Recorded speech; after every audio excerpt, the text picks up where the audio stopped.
जय हिंद दोस्तों, बार फिर से आप लोगों का स्वागत करता हूं। जैसे जैसे समय बीतता जा रहा है वैसे वैसे मैं आप लोगों के चैप्टर्स को कंप्लीट करवाता जा रहा हूं। वादा के अनुसार मैं आप लोगों से आगे भी हूं, ये कह सकता हूं 4 से 5 चैप्टर मैं आगे हो चुका हूं, लेकिन कोई नहीं, जितनी जल्दी सिलेबस कंप्लीट होगा उतना ही अच्छा है आप लोगों के लिए। 5 फरवरी तक आप लोगों का सिलेबस भी कंप्लीट हो जाएगा, क्योंकि डेली वीडियोज़ के हिसाब से मात्र 2 से 3 चैप्टर और बचे हैं। बाकी सारी भी चैप्टर्स की वीडियोज़ मैंने ऑलरेडी चैनल पर प्रोवाइड करा दी हैं। अगर हाँ कोई चैप्टर मुझसे छूट रहा तो आप लोग कमेंट करिएगा, मैं ज़रूर उस पर जवाब दूंगा। तो ये चैप्टर भी शुरू करते हैं और चीज़ों को समझते हैं। मेरा काम में केवल यही है कि चीज़ों को समझाना, ठीक है। क्योंकि मैं आप लोगों को पता है पीडीएफ रूप में 10 से 15 मिनट में चैप्टर को कंप्लीट करवा देता हूं, जो कि एक बहुत ज़रूरी और सारे टॉपिक है। ऐसा नहीं, मैं कभी भी ये नहीं कहता हूँ ये महत्वपूर्ण है, मैं हमेशा ये कहता हूँ कि जो भी चैप्टर आप पढ़ रहे हैं उनके सभी टॉपिक्स को पढ़िए, क्योंकि सभी टॉपिक्स महत्वपूर्ण होते हैं। हाँ, ये हो सकता है कि आप कोई कोई चैप्टर होता है जहाँ से क्वेश्चन बहुत 2 से 3 नंबर के उठते हैं, तो अंततः जाते जाते उन चैप्टर्स को आप एक बार रिविजन नहीं करेंगे तो चलेगा, लेकिन उन चैप्टर्स को जरूर पढ़िए जहाँ से 12 से 13 नंबर के क्वेश्चन उठते हैं। इस चैप्टर से लगभग लगभग 5 से 6 नंबर के क्वेश्चन उठने हैं। इंपॉर्टेंट चैप्टर है तो पढ़ लीजिएगा ध्यान से। पढ़ने का नहीं, जरूरत सिर्फ सुन लीजिएगा, मुझे गारंटेड है कि समझ में आएंगी चीज़ें, ठीक है। तो चैप्टर का नाम क्या है मैं बता दूं आप लोगों से, तो आप लोगों को वैसे भी पता ही होगा। चैप्टर का नाम राष्ट्रीय अर्थव्यवस्था की जीवन रेखाएं चैप्टर का नाम है। क्लास 10 का 7वां चैप्टर है। सोशल साइंस में 10वें नंबर का, सोशल साइंस की बुक में 7वें नंबर चैप्टर में मिल जाएगा। मैं टॉपिक वाइज अलग करता हूँ, भूगोल अलग पढ़ा देता हूँ, अर्थव्यवस्था अर्थशास्त्र अलग पढ़ा देता हूँ, ताकि कंप्लीटली आप लोगों को टॉपिक्स मिलते रहे, ठीक है। पूर्व पश्चिम गलियारा किन 2 क्षेत्रों को जोड़ता है? तो आपको पता है जो पूर्व पश्चिम गलियारा है वो सिलचर जो असम में है और पोरबंदर जो गुजरात है, इन दोनों को जोड़ता है, ठीक है। बहुत इंपॉर्टेंट है जीके के हिसाब से। आगे वाले कंपटीशन एग्जाम्स भी यहाँ से क्वेश्चन उठते हैं। उत्तर रेलवे का मुख्यालय कहाँ है? तो दिल्ली है। भारत में पहली रेलगाड़ी कब और कहाँ चलाई गई थी? तो 16 अप्रैल 1853 में मुंबई और थाने के बीच 34 किलोमीटर दूरी, ठीक है। देश का सबसे पुराना कृत्रिम पतन कौन सा है? तो चेन्नई। सड़क, ठीक है। क्वेश्चन नंबर 5 है हमारा, सड़क घनत्व से आप क्या समझते हैं? तो प्रति 100 वर्ग किलोमीटर में क्षेत्रों में सड़कों की लंबाई को सड़क घनत्व कहा जाता है। सड़क घनत्व से बीआरओ से क्वेश्चन या फिर हो गया एनएचआई से क्वेश्चन हो गया, ये कंपटीशन में पूछे जाते हैं, वो आप लोग तैयार करिएगा। यहाँ से अगर अच्छे से चलते रहेंगे तो आगे चीज़ें आसान होती है।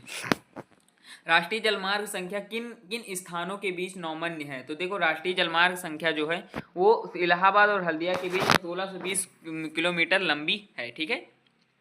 अब उत्तर दक्षिण गलियारा किन 2 क्षेत्रों को जोड़ता है? तो श्रीनगर और कन्याकुमारी को। अभी मैंने इससे पहले भी बताया था गलियारा, और फिर 2 क्वेश्चन गलियारे से मिल गए हैं आपको। पाइपलाइन परिवहन से क्या अभिप्राय है? परिवहन का नया साधन है, पानी के को घरों तथा खेतों तक पहुंचाने के साथ साथ कच्चा तेल, पेट्रोल उत्पाद तथा प्राकृतिक गैस को गैस शोधनशालाओं तक तथा ताप विद्युत घरों तक पहुंचाया जाता है। आप भी जानते हैं इस समय नमामि गंगे योजना चल रही है, जिसमें गाँवों में पाइपलाइन बिछ रही है। उसी प्रकार से पाइपलाइंस होती हैं जिसमें गैसों को भेजा जाता है, ठीक है। भारत की तटरेखा की लंबाई कितनी है? तो तटरेखा जो है, जो समुद्र के किनारे की लंबाई है वो 7516 है, ठीक है। किलोमीटर, किलोमीटर मैं नहीं बोलता हूँ कभी कभी, तो याद कर लीजिए 7516.6 किलोमीटर, ठीक है। करेक्ट डाटा है ये। कौन सा समुद्री पतन लौह अयस्क के निर्यात में संदर्भ में प्रमुख पतन है? तो मार्ग मागाओ, ठीक है। मार्ग मागाओ है ऐसा पतन है जो लौह अयस्क के निर्यात के संबंध में प्रमुख पतन माना जाता है।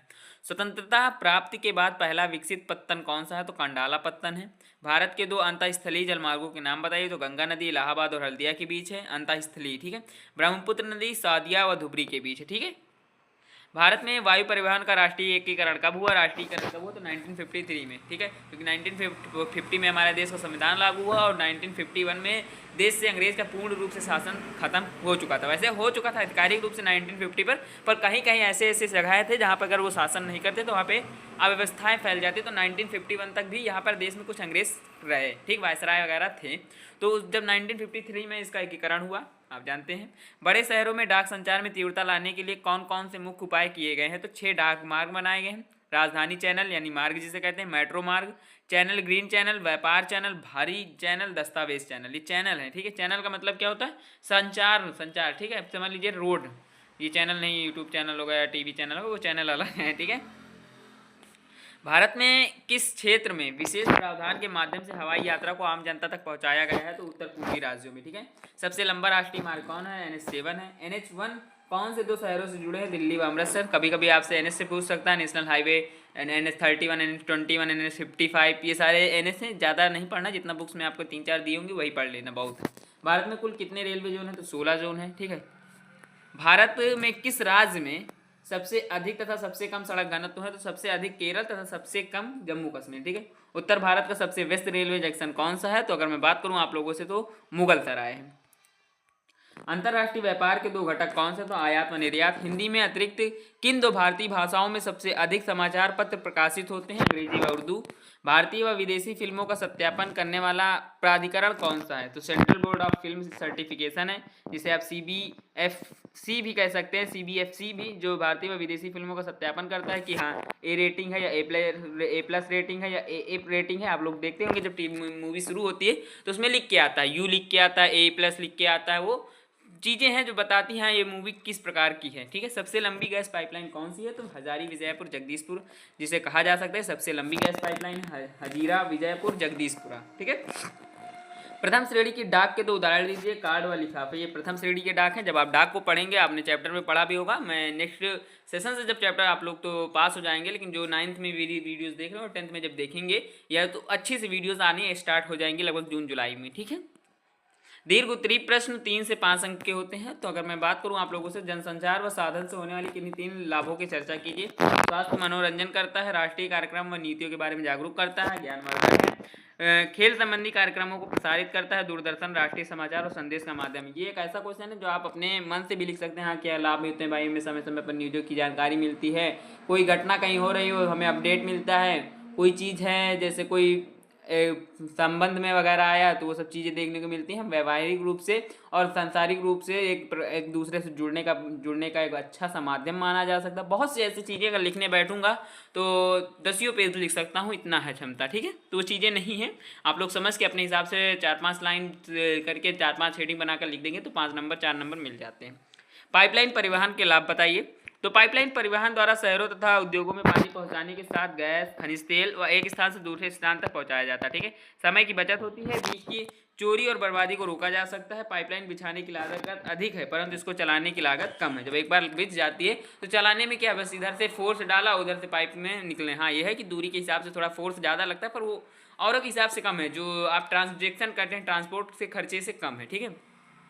रेलों पर बढ़ते दबाव को कम किया जा सकता है, पाइपलाइन बिछाकर रेलों में बढ़ते जो दबाव उनको कम किया जा सकता है, ठीक है। स्वर्णिम चतुर्भुज महाराजमार्ग की तीन विशेषताएं बताइए। स्वर्णिम चतुर्भुज महामार्ग, ये 6 लेन वाला महामार्ग है। यह भारत की मेगा सिटीज़ दिल्ली, मुंबई, चेन्नई को कोलकाता को जोड़ता है। यह मेगा सिटीज़ के बीच की दूरी व समय को कम करता है। यह राष्ट्रीय राजमार्ग प्राधिकरण NHAI के अधिकार क्षेत्र में है। यह हमारे देश के एक प्रमुख सड़क विकास परियोजना में आता है, ठीक है। 3 रेलवे क्षेत्रों और उनके मुख्यालयों के नाम बताइए। आप कोई भी लिख सकते हैं, मैंने 3 यहाँ पे चुने। उत्तर रेलवे की नई दिल्ली, पश्चिम रेलवे का मुंबई और दक्षिण रेलवे का चेन्नई है, ठीक है। सड़क परिवहन रेल परिवहन से अधिक महत्वपूर्ण क्यों है? सड़क परिवहन रेल परिवहन से पहले प्रारंभ किया गया ये चीज़ है। निर्माण तथा व्यवस्था सुविधाजनक है, हमें घरों तक पहुँचाती है। पहाड़ी क्षेत्रों, दुर्गम क्षेत्रों तथा उबड़ खाबड़ स्थानों पर भी आसानी से बनाई जा सकती है।